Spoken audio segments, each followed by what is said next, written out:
Hi friends, welcome to தெய்வாஸ் Nalabagam. இன்னைக்கு தெய்வாஸ் நலபாகத்துல ஒரு சூப்பரான ஸ்வீட் ரெசிபி தாங்க பார்க்க போறோம். ஆமாங்க, எல்லாருக்கும் கேசரினா ரொம்பவே பிடிக்கும். அது பைனாப்பிள் கேசரினா சொல்லவே வேண்டாம். அதோட வாசனையும் டேஸ்டும் ரொம்பவே சூப்பரா இருக்கும். வாங்க அந்த பைனாப்பிள் கேசரியை ரொம்ப டேஸ்டா எப்படி செய்யறதுன்னு பார்க்கலாம்.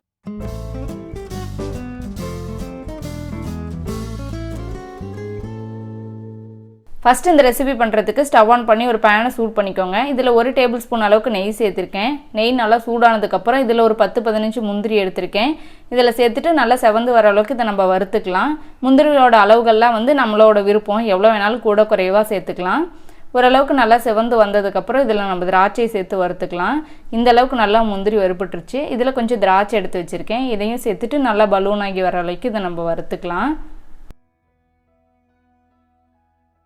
இந்த அளவுக்கு நல்லா வறுபட்டு வந்துருச்சு. இதை தனியாக ஒரு பிளேட்டில் எடுத்து வச்சுக்கலாம். இப்போ அதே பேனில் இன்னொரு டீஸ்பூன் அளவுக்கு நெய் சேர்த்துட்டு நம்ம ரவையை வறுத்துக்கலாம்.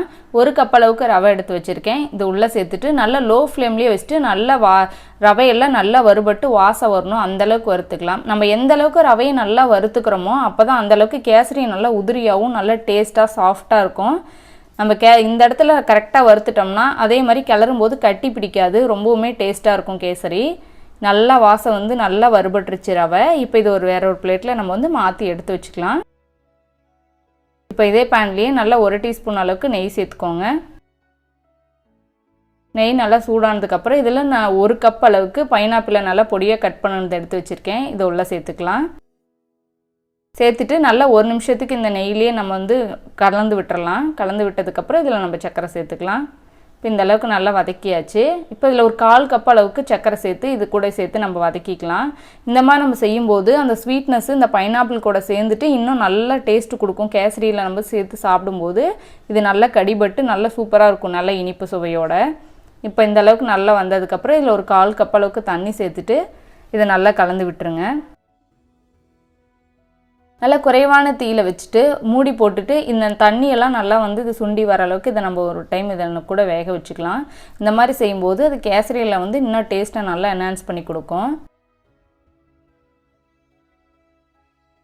இப்போ இந்த அளவுக்கு வந்துடுச்சு. இப்போ இதுக்கு நம்ம கேசரிக்கு தண்ணி சேர்த்துக்கலாம். 1 கப் ரவைக்கு 2.5 கப் அளவுக்கு தண்ணி வச்சுக்கோங்க. அப்போ வெந்து வரும்போது கேசரியும் நல்லா சாஃப்டாக இருக்கும், நல்லா உதிரியாக கணக்காக இருக்கும் தண்ணி. 2.5 கப் அளவுக்கு தண்ணி சேர்த்துருக்கேன். தண்ணி நல்லா கொதிக்குது. இந்த மாதிரி கொதிச்சதுக்கப்புறம் தான் நம்ம ரவை சேர்த்துக்கணும். அதுக்கு முன்னாடி கொஞ்சமாக மஞ்சள் ஃபுட் கலர் சேர்த்துருக்கேன். இங்கே விருப்பப்பட்டால் சேர்த்துக்கோங்க, இல்லைன்னா ஸ்கிப் பண்ணிக்கலாம். இப்போ நம்ம வறுத்து வச்சுருக்கிற ரவையை இதில் சேர்த்துக்கலாம். நல்லா நம்ம வறுத்து வச்சுட்டனால கண்டிப்பாக இதில் சேர்க்கும்போது கட்டி பிடிக்காது. ஒன்று ரவையை நல்லா ஃபஸ்ட்டு வறுத்தணும், 2வது தண்ணி நல்லா கொதிச்சதுக்கப்புறம் தான் நம்ம ரவையை சேர்த்துக்கணும். அப்படி சேர்த்துக்கும்போது கண்டிப்பாக கட்டி பிடிக்க வாய்ப்பே இல்லை, ரொம்பவுமே சூப்பராக இருக்கும். சேர்த்த கொஞ்ச நேரத்துலேயே ரவை திக்காகி வர ஆரம்பிச்சிடும். அப்புறம் இன்னொன்று, நல்லா ரவை வெந்ததுக்கப்புறம் தான் இதில் நம்ம சர்க்கரை சேர்த்துக்கணும். நம்ம வேகிறதுக்கு முன்னாடியே நம்ம சர்க்கரை சேர்த்துட்டோம்னா ரவை நல்லா வெந்து வராது.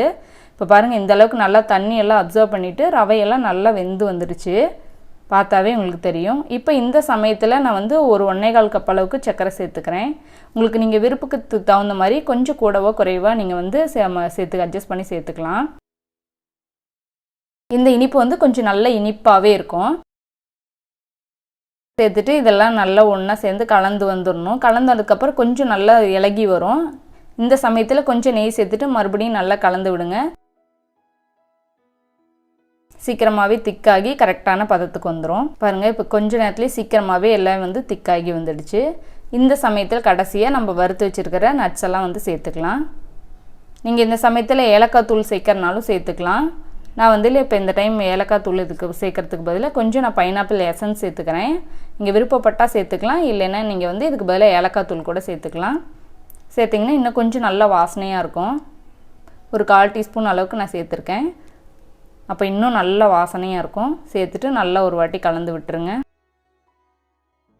அவ்வளோதான், எல்லாம் நல்லா ஒன்று சேர நல்ல கரெக்டான பதத்துக்கு வந்துருச்சு. பேன்லேயும் நல்லா ஒட்டாமல் வருது பாருங்கள். முடிஞ்ச வரைக்கும் இந்த மாதிரி ஸ்வீட்லாம் செய்யும்போது நான்ஸ்டிக் பேனில் செஞ்சிங்கன்னா ரொம்ப ஈஸியாக செய்யறதுக்கும் நல்லாயிருக்கும், ஒட்டாவே ரொம்ப டேஸ்ட்டாக இருக்கும். அவ்வளோதாங்க, நம்ம சூப்பரான பைனாப்பிள் கேசரி ரொம்ப குயிக்காக ரெடி ஆயிடுச்சு. நீங்களும் இந்த ரெசிபியை இதே அளவுகளோடு ட்ரை பண்ணி பாருங்கள். உங்களுக்கு எப்படி வந்துச்சுன்னு சொல்லுங்கள். உங்களுக்கு பிடிச்சிருந்துச்சின்னா லைக் பண்ணுங்கள், ஷேர் பண்ணுங்கள். நம்ம தெய்வாஸ் நலபாகம் சேனலுக்கு சப்ஸ்கிரைப் பண்ணிக்கோங்க.